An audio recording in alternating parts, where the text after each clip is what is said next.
continually growing and learning because, you know, we meet different characters, different fighters with different attitudes and different mindsets along the way. So they help mould you as a coach. I like to have an impact on each and every one who I get involved with, no matter their levels. You know, no matter their levels, I want to have an influence and like to think that I've made a better person of them. Do you know what I'm saying? So that's the least I can ask for, if you know what I'm saying.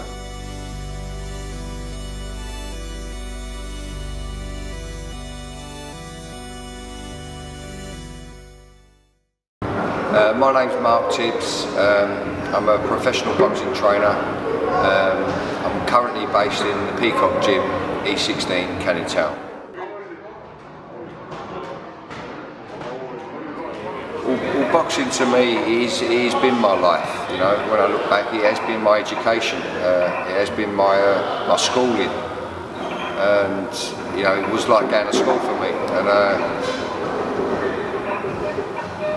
I wish I was a bit more academic. I wish I learned more at school, done exams and stuff like we had a chat about yourself earlier on. Went to university, but you know, I've got a 4-year-old son now, so you know, I want him to be able to look after himself and you know, come to gyms like this because this has done really good for me. I've travelled, I've met some interesting people, and I've met characters, and it's been really good so far.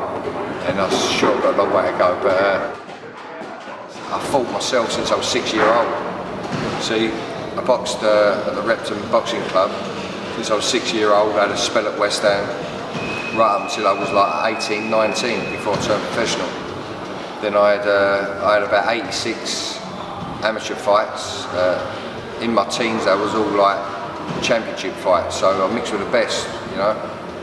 In my sort of era, if you know what I'm saying, and so I was very lucky. And then when I turned pro, I was around my dad, and he was around Terry Lawless and Mickey Duff, and Mike Barrett, and Frank Warren, and Barry Hearn, and so you know, I'm very fortunate. But so that's, you know, you pick up your tricks of your trade along the way.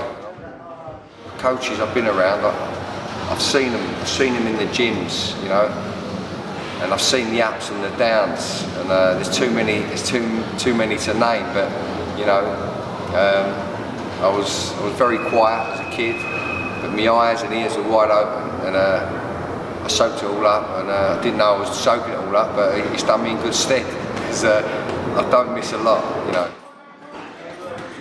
I never really give it a thought about coaching, to tell you the truth. And, obviously I naturally followed my father's footsteps, I guess. But my dad always included me in the mid-20s in coaching when I think back now, because he always used to send fighters over to me that were making weight, you know what I'm saying? And I used to sit down at the table downstairs or wherever it was, whatever gym it was. And it was easy for me to advise them how to make the weight, you know, because I did it all my life as an amateur. So yeah, I guess that's my probably first introduction in help coaching fighters. Yeah.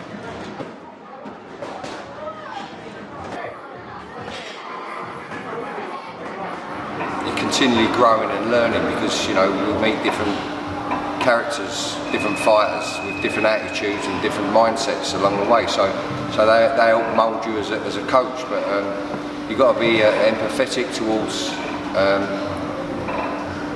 each and every one of them and handle them differently, so to speak. I mean, as a coach, we all have structures, yeah? Every coach and trainer has a structure, but you have to tweak that structure according to whoever you're coaching, you know what I'm saying?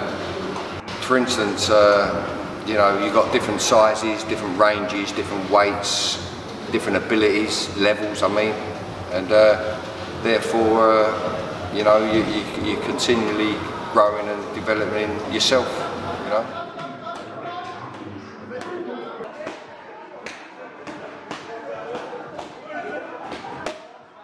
If you know someone inside out, you know what to put inside their heads, you know how to get the magic out of them. And that's what it's all about.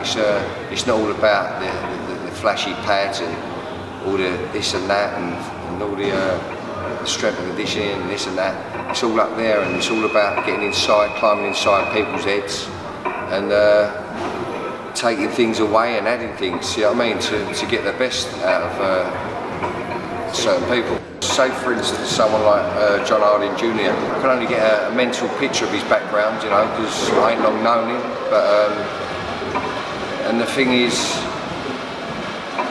how can I say it? John's a very determined nature, he's very resilient, he's an hard man, and he can fight, but he needs to understand with the right mindset, the right self-belief, he can be a better fighter, you know. And that's my, if I see he can, and I know he can, then I know how to instill that in him. Don't ask me how, but there's no secret, I just do it along the way, you know what I'm saying? But I'm very, very honest with all my fighters because they're not stupid, you know. We all know when we're having the wall pulled over our eyes, and at the end of the day we all know where we stand, and we're being honest with each other. And I expect honesty as well, so I think you gravitate them people towards you, and I've got to say it, the little crowd I've got around me now, they're all very open and honest with me, you know, in the training aspect. So that's all I can ask for, and what they do when they're in the nightclubs and whatnot, you know, it's out of my hands. But they're all lovely, good people. In general, all fighters are, all fighters. You've got to have understanding. I mean, you've got to have understanding of anything you do, and if you've got understanding, you will make it work better. It's like having a Meccano set with no instructions. If you've got no understanding, you'll get it done. It will just take a little while longer if you want to get it done, you know. Yeah. But so, you know, the more you deal with the more you've been around certain stuff, the more confident, the more educated you become, and the more second nature it becomes to yourself. Well, do you know what? I like to have an impact on each and every one that I get involved with, no matter their levels. You know, no matter their levels, I want to have an influence and like to think that I've made a better person of them. Do you know what I'm saying? So that's the least I can ask for, if you know what I'm saying.